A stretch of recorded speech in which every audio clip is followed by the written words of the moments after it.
അമ്മേ, ഇന്ന് നിശാന്തിന്റെ ബർത്ത്ഡേ, അവൻ പായസമായിട്ട് വരുന്നുണ്ട്. നാശം, ആർക്ക് വേണം അവന്റെ പായസം? ഇതൊക്കെ എന്തിനാ ഇങ്ങോട്ട് കെട്ടിയെടുക്കുന്നേ? അമ്മ എന്താ ഇങ്ങനെയൊക്കെ പറയുന്നേ?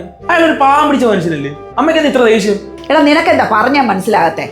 എനിക്കാണെങ്കിൽ അവൻ അടുത്ത് വരുമ്പോ തന്നെ ഛർദ്ദിക്കാൻ വരും. ഒരു തരം വൃത്തികെട്ട ജാതി. അവനെയൊക്കെ വീട്ടിൽ കയറ്റുന്ന തന്നെ ഐശ്വര്യക്കട. അമ്മയ്ക്ക് നാണമില്ലേ ജാതി പറയാനായിട്ട്? അമ്മ ഇത് ഏത് കാലത്താ ജീവിക്കുന്നേ?